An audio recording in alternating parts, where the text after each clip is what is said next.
It's a perfect day in north central Texas, a perfect day for an auto race, and that's exactly what we have in store for you. After 14 straight days of rain, we now have a sunny, bright, clear day for the 15th round of the Trans Am in 1984. There is the history of the 84 series, beginning back in May, running across the United States and Canada, coming here to Texas for the next to last round. Now, on the back of the grid today, we have an interesting story. The man who stands poised at the brink of the Trans Am Championship is Tom Gloy. Gloy crashed in practice. Now he has to start at the very back of the grid. He has a long way to go to get to that championship. We had an opportunity to speak with Tom a little bit earlier, and he told us what his chances are for this championship. Well, this track is obviously going to make a difference for the championship. We certainly can clinch the championship here. This circuit's got some problems, without a doubt. It's pretty unsafe in a lot of areas. I think a lot of things will happen during the race. I've got to be careful, but I want to get the title over with. I want to go to Las Vegas. I want to go to that race with the title in hand, so all we have to do is go win. You know, my crew deserves to have some fun, so I'd like to get it over with here. At the other end of the grid, sitting on the pole, Willie T. Ribbs. Here's what he had to say. Missing the first 4 races has made it impossible for me to win the championship, but it's not impossible for me to win this race. I've won 3 races: Daytona, Minnesota, New York. I'm ready. I'm on a roll.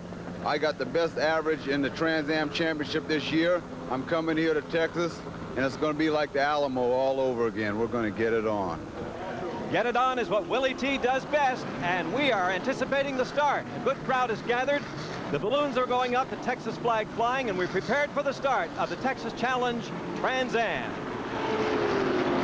Of all the thousands of people who are gathered here at Green Valley Raceway near Fort Worth, Texas, I've managed to grab the best seat in the house. Hi, everybody. I'm John Burchard, and I'm sitting in the back of the Pontiac pace car as we roll out on the pace lap, getting ready for the start of the Texas Challenge Trans Am. Working with me today is my colleague, racing driver Mike Brockman, who's in the pits. And Michael, the viewers and I have got a view from the catbird seat. And it doesn't matter where you're sitting today, you're going to see some incredible racing. Historically, the Trans Am has produced some of the best racing in America with names like Dan Gurney, Parnelli Jones, and Mark Donahue. And today's certainly going to be no exception. Tom Gloy could win the championship here today with a first-place finish, but unfortunately he crashed yesterday in qualifying and must start at the back of the pack in his backup car. Now, with the quality of drivers you have in this series, such as Willie T. Ribbs and Greg Pickett on the front row, he's really going to have a tough row to hoe. And it's a very narrow, tight, demanding racetrack. Now, back to you in the pace car, John. It's been 17 years since they've held a road race at this facility, a professional road race, and it's a brand new circuit for all of the teams here. And what a group of teams we have on this 1.6-mile road course. We're in the back part of it now, heading around to the east end. That comes out onto the start-finish line straight away. At the end of that straight is a 180-degree hairpin turn, very difficult, very tight, followed by a short straight, and then we get back out onto the more of the back part of the course. And here's the starting grid, led by Willie T. Ribbs in the Roush Protofab Motorcraft Capri, followed by his teammate Greg Pickett, also in a Capri. Then we have David Hobbs, the defending champion, in the Diatley Budweiser Corvette, followed by Paul Miller in the turbocharged Porsche Carrera. Then young Darren Brassfield, winner of the last race at Riverside, California, and Wally Dallenbach Jr. in the Camaro, followed by the rest of the field. The pole sitter has the option here as how fast he brings them up to the start-finish line, and Willie T. Ribbs is bringing them up very slowly. They're grouped very nicely. Look like they're going to get a start. And they've got the green. They have to accelerate down this long straightaway and almost come to a stop for that first turn. It's a 180-degree hairpin. Now, you always look for something on the first turn of the first lap and hope these guys get through it, and it looks like Willie T. Ribbs is through the first turn. He's followed by his teammate, Greg Pickett, and David Hobbs in the Diatley Corvette, then Paul Miller and young Darren Brassfield in the other Diatley Corvette. I'm back from my wind-blown ride in the pace car and picking up the action here in turn 2. This course is very narrow. These cars, you'll notice it as we go along toward the back part of the course. There are concrete walls along each side, and a number of cars have kissed those walls during practice this weekend. Narrow, bumpy, difficult, and there goes a hood flying up in the air, somebody in the back part of the pack. Now we can see, as we were describing a moment ago, how close these concrete walls are to the edge of the course. See them stringing around there. Now, if anybody makes the most minor mistake, bang into the wall they go. There's the leader, Willie T. Ribbs, and the number 64, Roush Protofab Mercury Capri, heading around the last turn and back out onto the start-finish line straightaway once again. John, we've got to make note here that Tom Gloy's already started to make his move. On the first turn and the first lap, he'd already passed several cars, and he's working his way up through this pack. We'll keep an eye on Gloy's progress during the course of the day. Our leaders now heading back to turn 1. It's Ribbs and Pickett, the teammates, now running 1 and 2. David Hobbs, the defending Trans Am champ in the red Corvette, the number 1 car, in 3rd place. And we have a quick look at Les Lindley, the car that lost his hood just a few moments ago. We'll be back with more of the Texas Challenge Trans Am following these messages. Back to the action of the Texas Challenge Trans Am with Willie T. Ribbs in the lead, and that red Corvette, David Hobbs, now in 2nd place, having passed Greg Pickett. There's Les Lindley, the car that lost the hood a moment ago. There's another part flying off. Mike, isn't this guy a moving hazard? Well, that's a judgment call by the stewards. If he keeps having problems, they'll surely call him in. Whoa, Pancho Weaver spins out and then picks up his act once again to get back on the track. There's Tom Gloy. He has now moved up through half the field. He's now in 11th place, heading toward the front of the pack as he goes. Remember, he's seeking the championship here today. Les Lindley is in the pits, and here's Mike Brockman. Les has had problems since the beginning of the race when he lost that hood. Now they're removing that front fender. They're going to try to get him back out into the fight. Out on the track once again, we see David Hobbs currently in 2nd place. This is better than he's done almost all season. They've had an awful time with that series of cars in the Diatley camp. Lindley heads back out onto the track once again. A quick look at 3rd place man Greg Pickett, followed by Darren Brassfield in the Corvette. That is Richard Wall in the blue Camaro, followed by the white Porsche driven by Paul Miller. David Hobbs, the 2nd place man, is in the pits. Here is Mike Brockman. David, you were running 2nd. You were running strong. Looked like you were staying with Willie. What happened? Well, the drive shaft broke, and just adds to the complete season. Absolute out of luck all the time. I mean, I saw it last week at Riverside. We had a flat tire when I would have been a real good 2nd, and Sears Point, I got pushed off the road, and now we're going fine. The only other competitive car there, drive shaft break. So just, you know, I can't say I'm disappointed I've got over that now. A tough season for the defending Trans Am champion. Our leader once again, Willie T. Ribbs, out in front, looking very tidy as he goes, and there is another Corvette, the Diatley car driven by Darren Brassfield, off the road and parked. And there's Paul Miller's Porsche shedding parts as he goes. Parts flying off from the left side of that car. When we get around the corner here, we'll be able to see what's happening with it. That fire, by the way, is no problem. That's a turbocharger overrun there. Now we can see that, yes, the left rear fender coming apart. He's either hit a car or the wall. Behind Paul Miller, you see Richard Wall in the blue Camaro, and tight right behind Wall, you see the teammate of Wally Dallenbach Jr., Dennis Ossie, who is best known as an IMSA racer. This weekend he is here driving the 2nd Colorado Connection Camaro. Here is our leader, Willie T. Ribbs, keeping it between the fences very nicely. Behind him, you see P.J. Browlier, a California driver. Then Tom Walker in the Pontiac Fiero. That's John Brandt in the Corvette. And coming into the pits is Paul Miller. I'm surprised they haven't brought Paul in earlier. That fender's been flopping in the breeze ever since the very first lap. The real story down here is the car that was in 2nd place. Greg Pickett is in the pits. He must have a problem with the gear lever. He's banging on it. We've got a crew member leaning in the window trying to adjust or fix something and get him back out there so he'll have a chance to salvage this championship. That's blue Camaro is new 2nd place man Richard Wall of Arcadia, California. He is being pursued by the number 88 Camaro, driven by Dennis Ossie. There's Ossie moving by a back marker and heading up toward the 180-degree first turn. And he'll get on the brakes before he makes that hard left-hander, moving in from the outside line. Takes it around and moves around without any problem. He is pursuing Richard Wall at this point. His teammate, Wally Dallenbach Jr., has already dropped out of this race with a push rod problem. Wally, one of the bright up-and-coming stars in this series. It's a shame that he's had to drop out at this point. John, someone we've got to keep an eye on is John Jones. He started in the 5th row in the 3rd Roush Protofab Capri. He's been moving steadily up through the field. We better keep an eye on him. Talk about young drivers. Jones is still a teenager. Very talented youngster out of Thunder Bay, Ontario. Our leader once again passing by, threading his way through traffic carefully and keeping away from those walls. Willie T. Ribbs out in the lead. And there is Tom Gloy sitting beside the court, and we have a spin. The number 31 car, that's Gary Fritz Jones, who comes to rest there. Traffic moving by him. Tom Gloy is walking away from his car now, and with Greg Pickett in the pits, if Pickett can get back out and race some more, he still has a chance at the championship. If he can't, then Gloy will take the championship sitting beside the road. What an anticlimactic way of winning a crown. John, here's another apparent victim of this roughed-up racetrack, Pancho Weaver. And with a look at our standings, Willie T. Ribbs is still in the lead. We'll be back with action in just a moment. We've just moved past the midpoint of the Texas Challenge Trans Am, and that's Willie T. Ribbs out in front. Willie T., the '83 Rookie of the Year in the Trans Am Series, started the season with the Diatley Motorsports crew, had an altercation with Bob Lobenberg at Road Atlanta. That resulted in him departing. Now he's joined up with the Roush Protofab organization, and he is out in front in this race. That's Richard Wall, currently in second place in the blue Camaro, doing very nicely. Richard Wall, when he's not behind the wheel of that Camaro, is the builder of race cars. We have Pancho Weaver back in his car once again. We thought he was through for the day. No such business. He's back out there. Our leader, Willie T. Ribbs, comes out onto the fastest part of this course. Mike Brockman, what kind of speeds they turn on this straightaway? Well, this is an old drag strip. I would imagine before they get down to turn one, they're probably running 140+ miles an hour. The last professional road race to run on this circuit, the Trans Am, back in 1967.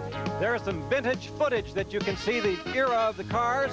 And in that race were two of the great names of racing, Dan Gurney and Parnelli Jones. And here they come to the finish. And Dan Gurney took it by a door handle over the great PJ. Let's take a look at that finish again. See if you can tell which car won. Flagman does his thing. Can you tell which car crossed the finish line first? If you can't, it's the car on the outside. Both men driving the Mercury Cougars of that era. The smiling winner, a yawning loser. And here's our third place car, Dennis Ozzie, driving the second Colorado Connection Camaro. This team is managed by Wally Dallenbach Sr., one of the great names in racing. Now, his son, unfortunately, Wally Dallenbach Jr., is out of the race right now, but I'm certain he has a bright future in racing. We have a car off course in the first turn. That's the second place man, Richard Wall, the number 43 Camaro. A lot of smoke coming out of it. Looks like the engine has given up. That's the fourth second place man to have trouble today. The leader, Willie T. Ribbs, seems to be zooming along with no great problems, but the second place people have had all the trouble. The pace car is out. That bunches up the field, and that brings John Jones, the young Canadian, now up into second place. An outstanding job on his part. He's been very careful. And we'll be back with more of the Trans Am after this. The pace car is out here at the Texas Challenge Trans Am, and the field is bunched up behind leader Willie T. Ribbs. We will have John Jones in second place now. There's Del Taylor, who gets a bit of a spin, gets off the track, but gets back on again with no real problem. Del is one of the people who runs only occasionally in the Trans Am Series. There's Les Lindley's car. Minus a few parts, he had his problems earlier in the day, but he's still out there. And speaking of out there, Pancho Weaver returns to the action in the number 8 Camaro. Our leader, Willie T. Ribbs, take green flag. We are back in conditions once again. John, back to racing conditions, but the yellow and red oil flag is being displayed for turn one. Richard Wall obviously laid some oil down, and there's a slick condition in turn. Earlier, we saw the fact that Tom Gloy was sitting beside the racetrack, and we mentioned the fact that there was a problem with his car, that he was out of it, and he could still win the championship. Here is Mike Brockman with Tom Gloy's crew chief, Chris Erickson. Tom running fifth. I see he quit about the same time Pickett did. What happened? Just at past start-finish, we saw that the car couldn't get into all. He went by with his hands up, tried to get it around as far as he could. He stayed out there on the... The white car is Gloy's. It's parked next to a red back marker. That means that now officially Gloy has won the 1984 Trans Am Championship. Greg Pickett out of the race. Pickett had to win both straight and the next one at Las Vegas. And so now Gloy wins the championship sitting beside the road. There's leader Willie T. Ribbs. And behind him you see the black car number 88. That's driven by Dennis Ozzie. There's Greg Pickett, the very unhappy man. Ozzie bringing the car into the pits now. It appears that it's an engine problem, and the engine is the story with this team this weekend. Wally Dallenbach Sr. has a new concept that he wants to introduce to the Trans Am Series. He wants to run larger displacement engines with lower compression, 9-to-1 compression. The theory is that the engines will live longer that way, and that, of course, will reduce the racing budget of these teams. And, of course, the budget is a very big problem for people who don't have enormous sponsorship. So the chief steward allowed him to run that engine this weekend. It has been quite competitive throughout the course of the weekend, and that's very encouraging. It's too bad that it has to end this way. To find out the trouble, here's Mike Brockman. Dennis, you were running strong, sounded good, then the car went off song. What happened? It's possible that we picked up something in the fuel system or that a pump has gone dead. But for the last 4 laps, it was an increasingly digressing problem, and it was running good up until that point. Willie T. Ribbs out in front here at the Texas Challenge Trans Am. We'll be back with more racing after this. 2 laps to go in the Texas Challenge Trans Am, and Willie T. Ribbs out in front where he's been all afternoon. He is followed by John Jones, the young Canadian, in the number 62 car. The Roush Protofab Motorcraft Mercury Capri team has had a very strong weekend here. True, Greg Pickett has dropped out of the race, but the other 2 cars are finishing 1-2, provided nothing goes wrong in these last couple of laps. Mike, do you think that these 2 teammates are racing each other at this stage of the game? Well, John, I don't think so. It looks like Willie has such a lead, he's just kind of cooling it, but I guarantee you one thing, if Jones came up on his bumper, he'd put it down and give him a race for his money. A little bit earlier, we were talking with Willie T. Ribbs about his strategy for a last lap race to the finish, and here is what he had to say. Last lap, last corner, right next to the guy who I'm right next to in the championship. We're going to go right to the line, whether we cross it on our head or we cross it on 4 wheels or upside down or cartwheeling. I got to be across the line first. And first is exactly where he is at this point. Mike, you've been out in front on the last lap of many auto races. Tell us what goes through a driver's mind at this stage. John, it's amazing how many things can go through your mind. Every creak, every moan becomes potentially terminal.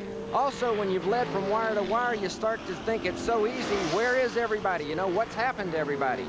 The other thing, a victory is something you've wanted so much, it's difficult to believe that it's almost over and you really are going to win it. Mike, do you worry about the other competitors on the track? John, you worry about everything. You know, another competitor can put 1 wheel wrong, ruin your whole day. You can have a flat tire. There's just all kind of things, all kind of gremlins that can reach up and bite you. You just don't know. Well, nobody's bitten Willie T. Ribbs so far, and there is second place man, his teammate John Jones. Moving out onto the start-finish line straight away, Willie T. Ribbs. His crew giving him a cheer, and we have a winner of the Texas Challenge Trans Am. The checkered flag is out. The crew congratulating each other on a fine victory today. Our winner, Willie T. Ribbs, his 4th victory in the Trans Am Series in 1984. John Jones, the young Canadian, finishing in 2nd place. There's Charlie Sellex, one of the principals of the Roush Protofab team, congratulating his people. And the unofficial results as they stand at the moment. Ribbs and Jones, then Jim Miller, then John Brandt in the Corvette.